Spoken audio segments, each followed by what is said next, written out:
The Mewat region in Haryana has had a notorious reputation, but this was recognized again, particularly after Nuh made headlines nearly a year ago for one of the region's biggest communal rites. During the Brijmandal Jalabhishek Yatra, thousands of Hindus gathered in the town and they were attacked primarily by Muslims, including members of the Meo community. Gunshots were fired, stones were pelted, and vehicles were set ablaze. Hindus were forced to sought refuge in the Nalhad Mahadev temple where the Jalabhishek was to take place. This rise in radicalism, frequent Jamaat activities, cattle smuggling, and cyber fraud were all cited as the potential reasons for the targeted attack.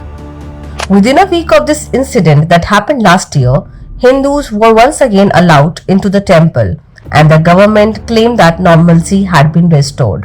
During the coverage of the Haryana Assembly elections, organizers visited Mewat on September 26 with a special focus on the Nuh district to assess whether the situation had indeed returned to normal.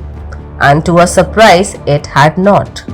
Hindus living in the region were unwilling to speak about the incident, whether on or off the record. We delved deeper, traveling to the village interiors, uncovering a grim picture of how Hindus managed to survive in areas where Muslims formed the majority. The journey began with a cab ride from Delhi to Nuh district. Upon reaching the city, we asked for directions to the Nalhad temple, and upon arrival, we saw that the temple was heavily guarded by CRPF personnel. The temple itself was nearly empty with only 2 or 3 visitors. We approached the priest for a comment on the violence, but he declined to speak. Other staff members of the temple also refused to identify themselves. However, an elderly man resting on a charpai, who introduced himself as Manmohan Lal Mishra, agreed to speak. Mishra told us that his son, Pankaj, had been appointed as the new priest after the attack. कितने तारीख को आपके भेजे यहाँ पे? लगभग 6 महीने हुआ। अच्छा, हाँ, दंगा के बाद। दंगे के बाद। हाँ। अच्छा, तो दंगे के बाद से तब जब तक आपके यहाँ पर बेटे हैं तब तक यहाँ कोई पुजारी नहीं था? अभी ये तो हम नहीं बता पाए हैं। आप अभी बता रहे थे। ये दीपक जी थे। अच्छा दीपक के समय में हुआ है दंगा। अच्छा अच्छा। Beyond this, the temple staff offered no further information regarding the violence. The temple, surrounded by hills on 3 sides, is stunningly beautiful. Even with temperatures ranging between 30 to 35 degrees Celsius, cool breeze fills the area. The temple or Garbhagriha was equally divine. Since the temple staff remained silent, organizers turned to the visitors and one of them agreed to speak on camera. Sandeep, as he identified himself, recounted the day of the attack. आप इस मंदिर में आते रहते हैं, दंगों के दिन भी आप थे मंदिर में, क्या था माहौल का? माहौल जी यहाँ साइड में गोलियां चल रही थी, पत्थर हो रहे थे, गाली गुप्तार कर रहे थे यहाँ से मुसलमानों के लड़के, जो काफी सारे लड़के थे, भीड़ थी बहुत। उन्होंने पहले प्लानिंग की हुई थी, पत्थर पहले ही छत के ऊपर थे, पहाड़ों में, मतलब ऐसे ही लगा लो, असला बारूद में सब चीज था। खूब गालियां गुप्तार दिए, गोली चलाई है खूब ऊपर से। बस शुक्र है कि ज्यादा हमारी जो नुकसान नहीं हुआ। 3-4 बंदों की गोली लगी थी, एक पुलिस एएसआई था शायद, उसके भी गोली लगी थी। यही हुआ था सर। तो हर किसी पर पत्थर चल रहे थे या कैसे आइडेंटिफाई कर रहे थे लोगों को? वो तो ऐसे देख रहे थे, भीड़ जहाँ दिख रही है वहीं पत्थर मार रहे थे। हिंदुओं की गाड़ियों को रोक के उसमें आग जला रहे थे। तो हिंदुओं की गाड़ी कैसे पता चल रहा था उनको? जो देखो सीधी सी बात है, यहाँ नल्लड़ से जो इधर घूम जाएगा मंदिर में ही आएगा, वो हिंदू ही है। अच्छा जी। इधर कोई मस्जिद तो है नहीं जो मुसलमान आएगा, टोटल हिंदू ही आएगा। उनकी गाड़ियों में आग लगाई थी।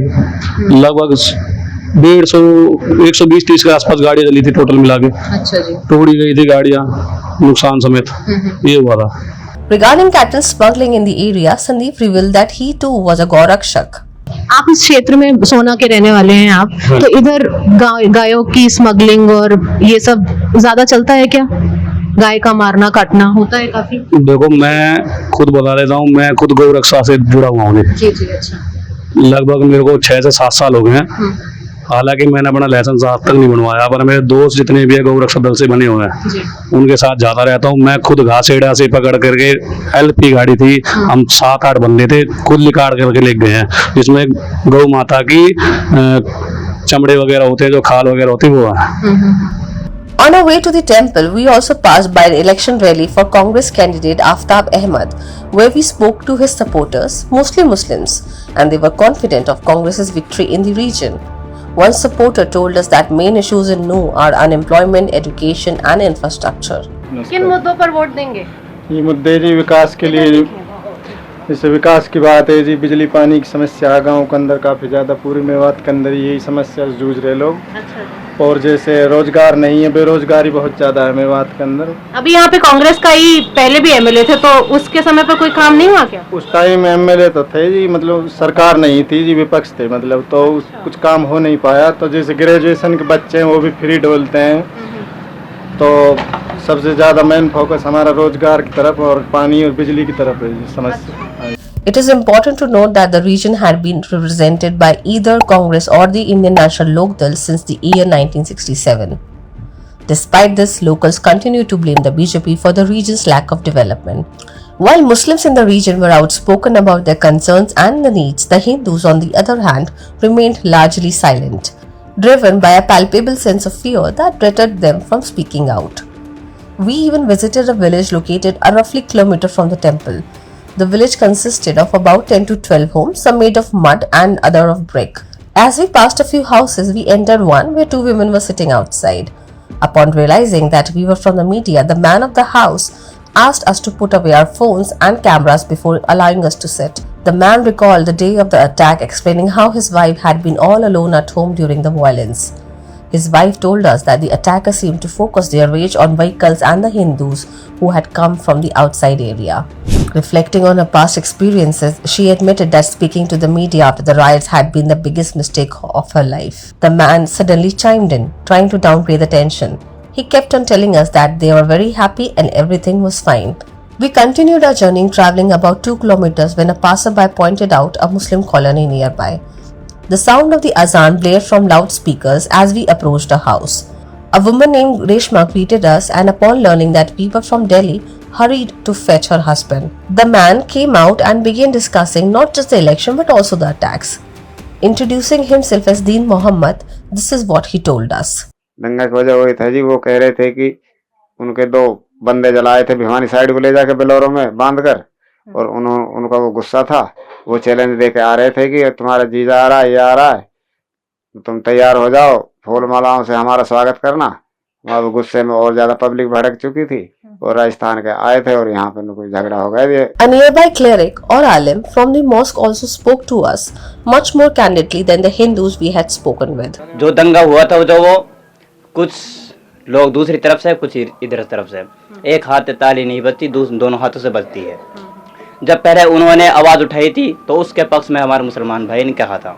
Since no one from the Hindu side was willing to speak, we met Gurmukh Singh Malik, the president of the temple committee, who provided insight into the aftermath of the riots. Malik reassured us again and again that things have returned to normal and that the Hindus and Muslims were living peacefully in the area.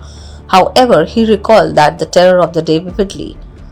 He told us that he was at the temple when the attack began. He also added that the mob set his own new vehicle on fire. Despite the painful memory, Malik stressed that maintaining peace remains the temple's priority. We continued our journey, traveling another 2 or 3 kilometers to reach a village called Badoji, where Hindus and Muslims lived in nearly equal numbers, making up a population of around 300 people. The village is located opposite the mountains from which the attackers and stone pelters had first launched their assault on the temple. We arrived at the home of a Hindu family where a woman named Dharmavati recounted the terrifying events of the day. 31 जुलाई को यहाँ पर दंगे हुए और आप लोग बिल्कुल पहाड़ी के से सटा हुआ ही आपका गांव है, तो कैसा था माहौल, क्या किया? जी 1:30 बजे से 6 बजे तक दंगा हुआ था जी। जब तक कोई वो नहीं थी, उसकी सुनवाई नहीं हुई थी। 1:30 बजे से 6 बजे तक गोली चली थी खूब वहाँ पे। तो 3 दिनों तक हमारे इस गांव में भी, पास का ही गांव, नल्हड़ गांव के पास ही है बड़ोजी गांव भी, तो उसके पास यहाँ पहाड़ों में भी 3 दिनों तक वो रहे थे मेव। बहुत ज्यादा दिखते थे, यहाँ से तो नहीं दिखते थे वो चढ़ते हुए, रात को पेड़ों, दिन में तो चढ़ जाते थे ऊपर, रात को उतर जाते थे नीचे। तो हमारे बच्चों को भी इतना, हमें भी इतना डर लग रहा था कि भाई हम तो झेल लेंगे, पर बच्चों को कैसे वो करेंगे। बच्चे हमने सब रिश्तेदारी में भेज दिए थे जहाँ हिंदू का इलाका था। मेवात में लोग हिंदू अपनी बेटियां नहीं भेजते, जल्दी से हमारी मेवात में शादी करके राजी नहीं है, देते ही नहीं है लड़की। अच्छा, मजबूरी है, जन कैसे देते हैं, एक आध देते नहीं देते। Dharmapati also shared how the trauma of the attack had affected her daughter, who couldn't sleep for 3 days. जो मेरी बड़ी वाली लड़की है उससे मैम 3 दिनों तक नींद नहीं आई थी। वो कभी छत पे जाती कभी नीचे उतरती, इस खुद देखती रहती कब कोई आ जाए। जो कहे मुझे तो जहाँ हिंदू वहां पे छोड़ के आओ। जब उसे उसकी बड़ी वाली बुआ के घर पे छोड़ के आए थे। Another woman, Sohan, in her late 60s, told us that it wasn't always like this. There had been a sudden increase not just in the number of Muslims in the area, but also in the hatred they had towards Hindus. Despite the exodus of many Hindus, Sohan was adamant about staying. 50 साल मतलब अभी बहुत ज्यादा ये भी बात हो रही है कि बाहर से लोग आकर यहाँ बस गए हैं। हाँ, मुसलमानों की आबादी भी बहुत ज्यादा बढ़ गई। पहले ऐसा हमेशा से यहाँ पर ऐसा था क्या? नहीं, ऐसा नहीं है। अब हो रहा है। अच्छा, अब ज्यादा बढ़ रहे हैं। ओके। आप लोग बहुत सारे हिंदू परिवार यहाँ से छोड़कर जा भी चुके हैं। आप लोगों ने भी कभी सोचा क्या कि हमें भी मौका मिल जाता हम चले जाएंगे? नहीं जी, नहीं, हमने नहीं सोचा। अच्छा। जब ये झगड़ा हुआ था, जब तो थोड़ी आई कि यहाँ पे रहना का कोई धर्म ध्यान नहीं है, फिर तो हमने सोची, फिर हमारे साथ लगे तो उससे हमारी हिम्मत होगी। उससे बाद में फिर हमने भाई अब कहाँ जाए, ऐसे कोई अपने चूल्हा सारे बढ़े पड़े हैं, अब तो ये कहीं चली जाओ तुम हैं। तो यहाँ में दिक्कत तो है घनी। अब भाई ऐसे ना है, थोड़ी हल्की भारी चीज नहीं है जिसमें जब ही छोड़ के चला जाए, हिसाब से जाओ पर जाना है। जाओगी नहीं? नहीं, यही लड़ोगी? यहीं लड़ेंगे। Okay. Neha Singh, a dedicated Hindu activist, had been working in the No district for nearly a decade. During this conversation with organizer, she shed light on the alarming changes that have occurred over the years, particularly the rise of radicalization and the dwindling Hindu population in the area. Neha Singh ji. आप रहती इस area का क्या नाम है जहाँ आप रहती है? वैसे तो मेवात कहा जाता है, पर अपने संगठन में से ब्रजमंडल भूमि कहा जाता है।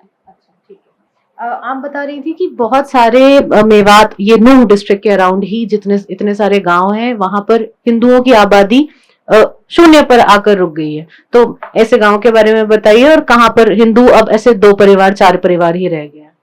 यहाँ पर 103, जैसे हमारे अभी अपने 2019 में यहाँ पर सर्चिंग की गई थी, तो सर्च के अनुसार आया था सामने कि भाई 103 गांव ऐसे हैं यहाँ पर जहाँ पर हिंदू ही नहीं है, और 85 गांव ऐसे हैं जिसमें 4-5 घर 7 घर ही हैं।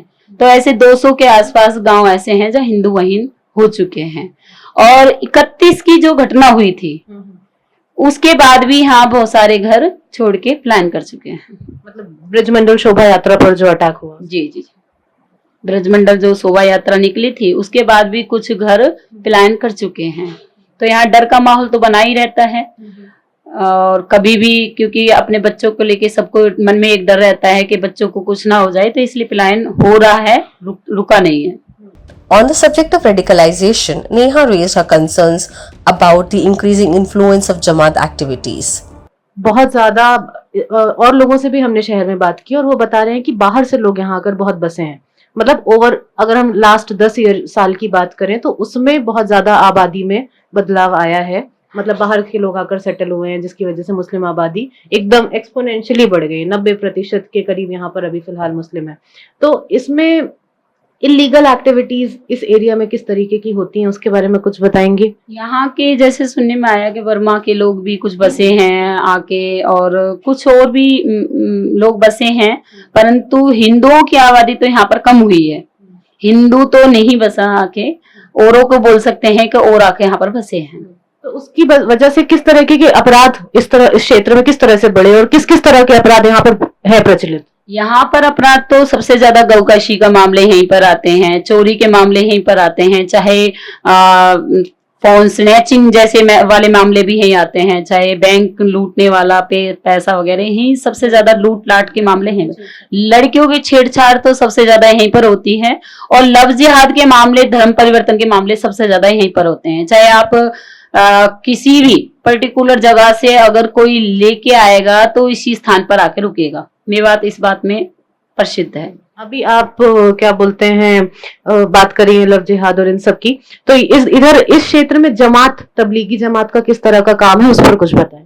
ये जो तबलीगी जमात है, इसके बाद ही पहले यहाँ जो मेव थे, मेव भी एक हिंदू जाति है, ऐसा नहीं है, और मेव भी हमसे मिलके ही रहते थे। पर जब से ये जमात आने लगी हैं, तब से ही इनमें बदलाव आया है, तब से ही ये कट्टरपंथा इनमें उभरी है।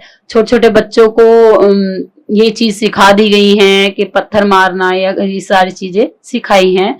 और जब से जमात आई है, तब से इनमें इतना बदलाव आ गया है कि कपड़े भी, पहनावा, चाहे लड़कियों को छेड़ना, वो सारा काम जब से ही स्टार्ट ज्यादा हुआ है। Neha's frustration was evident when discussing the annual Jal Abhishek Yatra and the riots that followed. आप ब्रजमंडल शोभा यात्रा की पहली वाली, जिस पर 31 जुलाई वाले में अटैक हुआ, उस पर भी थी, और जो दोबारा अभी इस साल हुई है 21 को हुई है ना इस बार शायद, उसमें भी थी 28 अपने अब 28 को हुई है, पहले 31 तारीख को हुई थी। तो ये दोनों यात्रा में थी, तो क्या डिफरेंस रहा दोनों में? हम कह सकते हैं कि यात्रा निकली, पर यात्रा नहीं है वो। एक तरह से एक बात बताओ, जब हमारे लिए 5000 सुरक्षा कर्मी लगाए गए हैं, तो वो यात्रा नहीं कहलाएगी। वो एक तरह से ऐसा लग रहा था जैसे अमरनाथ यात्रा में जाते हैं और चारों तरफ वो खड़े होते हैं ना हमारे सुरक्षा कर्मी। तो हम कब तक ऐसा करते रहेंगे कि अपने ही समाज में, अपने ही देश में और अपने ही जिलों में, अपने ही जहां भारत और भारतवासी रहते हैं, वहां पर अपनी यात्राओं को इतनी देख रेख, अपनी शक्ति जो कहीं और लगनी चाहिए पूरी सुरक्षा कर्मियों की, वो हमारे पास हमारी यात्राओं को निकालने में लगी है। तो आप स्वयं सोच सकते हो वो यात्रा थी क्या थी। The district of Mewat, renamed Nuh in 2016, was formed in 2005 by combining the new Muslim-dominated areas of Gurugram and parts of Faridabad district. Historically, Mewat is a cultural region that includes parts of Haryana, Rajasthan and Uttar Pradesh. In Nuh, the heart of Mewat, nearly 80% of the population consists of Muslim males, and it is said that around 99% of them are connected to the Tablighi Jamaat in some way. This particular election holds deep significance for the Hindus living in the region. Their fears are palpable, especially among Hindu women who share their concerns. For them, a Congress victory could mean an increase in harassment of their daughters and a surge in illegal activities. But what looms even larger is the growing radicalization that threatens to uproot their very existence, forcing them to consider migration as a last resort. The weight of their anxieties hangs in the balance, with the outcome of the upcoming assembly polls being their only hope for security and stability. Thanks for watching.